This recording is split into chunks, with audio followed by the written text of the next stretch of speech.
বিভিন্ন স্থানে অব্যাহত ছাত্র জনতার বুলডোজার কর্মসূচি। দিনেও আওয়ামী লীগের পলাতক নেতাদের বাসভবন ভাঙচুর ও অগ্নিসংযোগ করা হয়েছে।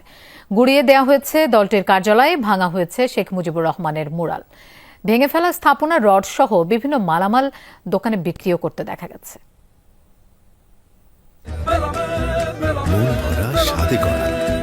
New Zealand dairy, excellence in quality.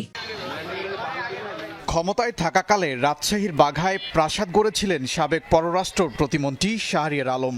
বৃহস্পতিবার দুপুরে সেখানে হামলা ও ভাঙচুর চালায় ছাত্র জনতা, দেয়া হয় আগুন। নোয়াখালীর কোম্পানিগঞ্জের এই বাড়িটি ওবায়দুল কাদেরের, থাকতেন ভাই কাদের মির্জাও। বিক্ষুব্ধ জনতা ভাঙচুরের পর আগুন ধরিয়ে দেয় সেখানে। ভাঙচুর করা হয় আরেক ভাই সাদাত হোসেনের বাড়িও।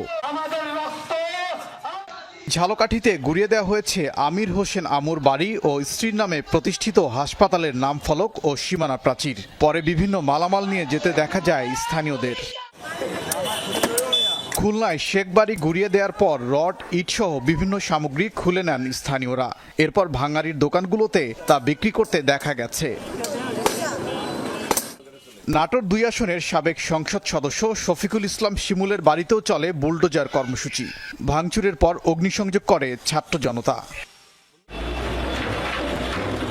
বুলডোজার দিয়ে ভাঙা হয়েছে নাটোর জেলা আওয়ামী লীগের কার্যালয়। মাদারীপুরের পুরান বাজার এলাকায় ভাঙচুর করা হয়েছে জেলা আওয়ামী লীগের কার্যালয়। নারায়ণগঞ্জে শেখ মুজিবুর রহমানের ৩টি মুরাল ও কর্নার ভাঙচুর করেছে বিক্ষুব্ধ ছাত্র জনতা।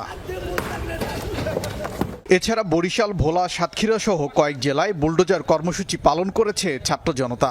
আওয়ামী লীগ নেতাকর্মীদের বাসভবন, দলীয় কার্যালয় সহ শেখ মুজিবুর রহমানের প্রতিকৃতি ভাঙচুর, অগ্নিসংযোগ করা হয়। ওবায়দুর রহমান, যমুনা নিউজ।